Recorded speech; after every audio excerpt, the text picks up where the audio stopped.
Hello and welcome back to the channel. Today I'm going to show you what to look for when buying a classic car or Mustang.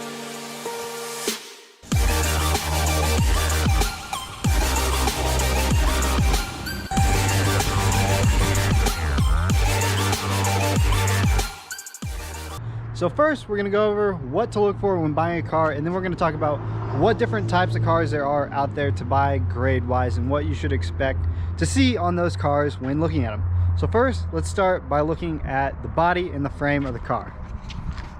So obviously you want to check the body for rust. As you can see, I don't know if you can even classify that as surface rust. I call that patina.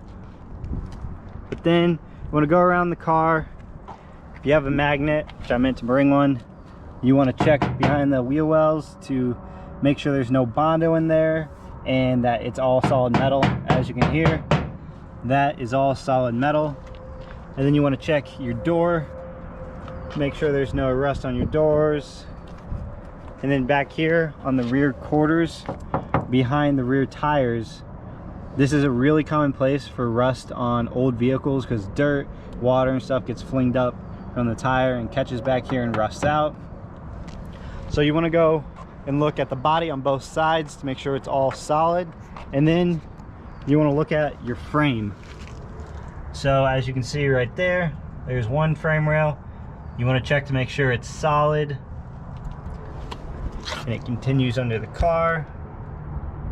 Then as you work your way back, you want to check your floor pans to make sure they are solid. And as you can see, these are all solid original floor pans.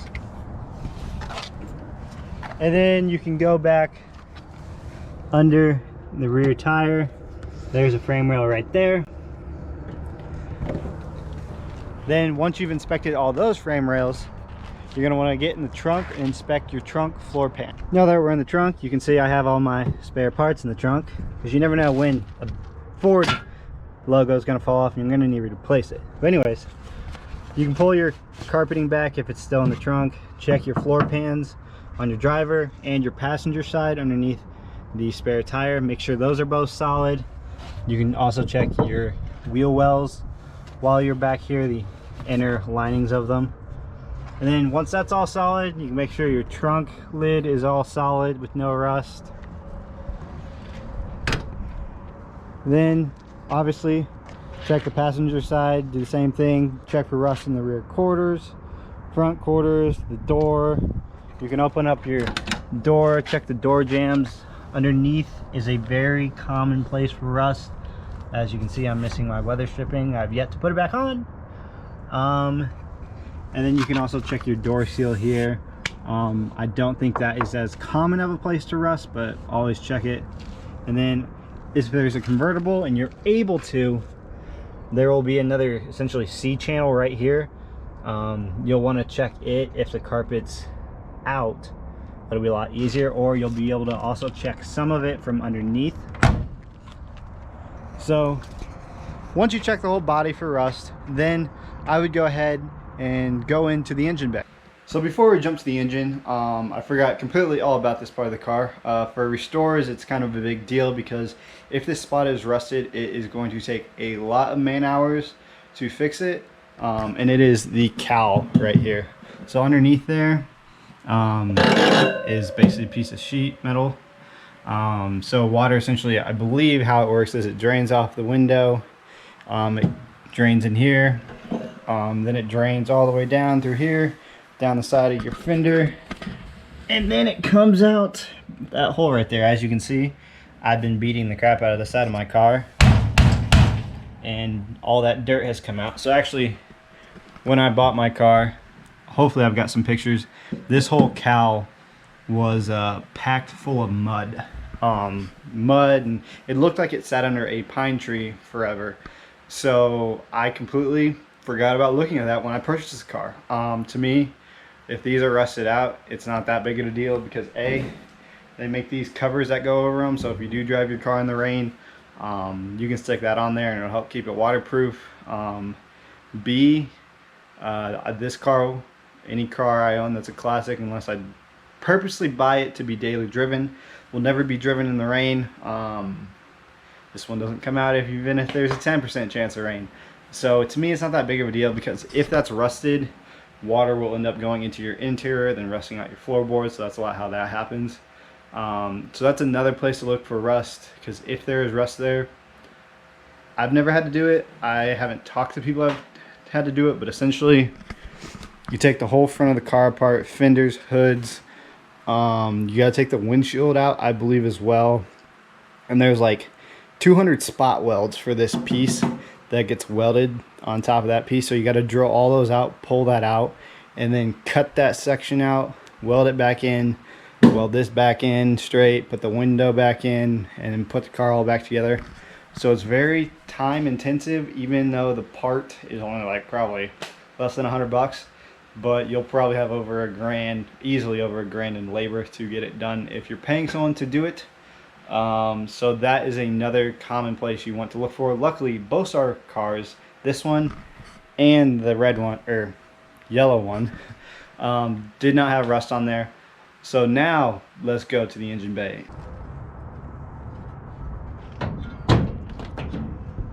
Now, obviously, the first thing you want to check, is there an engine in the car? Yes, there's an engine in this car. So if you're worried about originality, you can always check the door plate. At least on Mustangs, it is on the driver's side door, and you can see what type of engine it's supposed to have. This is supposed to have a 289 2-barrel. I put a 4-barrel on it, but it is the original 289 with the automatic transmission in it. Then while you're in here, you can check the frame rails in the engine bay. Also check your shock towers. Make sure there's no rust at the bottom where they meet the frame rail. As you can see over here a little better. Then you also want to check to make sure there's really no holes in your shock towers. If there are, it's not that big of a deal. Some people drilled them in to get access to a Zerk fitting that is in the suspension that Ford just did a terrible design on.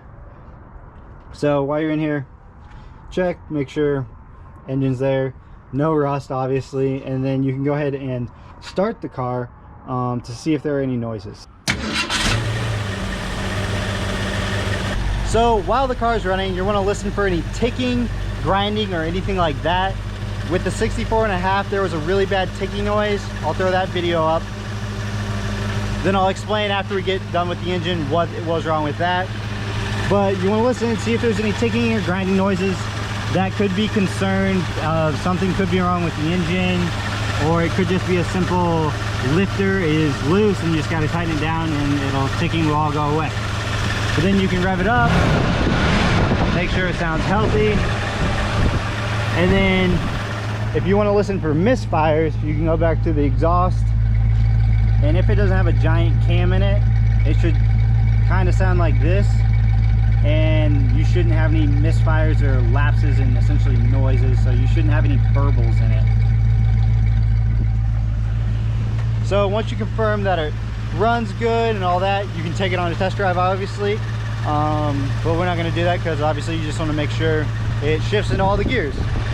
So now let's go ahead and shut this off and talk about the interior of the car. So obviously, if there's an interior in it, you need to see what type of condition it is. If the seats are ripped, if the carpet's faded, if the steering wheel's cracked. It's a very common issue with old Mustangs, are the original steering wheels cracked all the time. Also, if it's been sitting out the sun, the dash is probably extremely old as well. So, and it's probably all wrinkled up, so you'll want to probably guesstimate about how much it's going to cost to replace the interior or refurbish it all. So now we're done looking at the car. Let's go ahead and talk about the 3 different type of cars in my mind there are out there. There's pristine cars, which are completely restored, daily drivers, or cars that aren't complete basket cases, and there are also the barn find cars. Wow, can't believe I almost forgot that one. So let's start at the top. Completely restored cars is what it sounds like. It is completely restored. You should have to do nothing to it.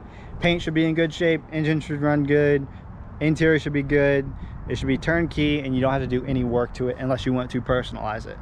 Now, middle of the road cars are ones that should run, or they don't run but everything else is perfect on them, or could have some rust, interior might need some updating, or Obviously paint could be bad, but it should be a driver or be pretty close to just being driving and being able to enjoy the car.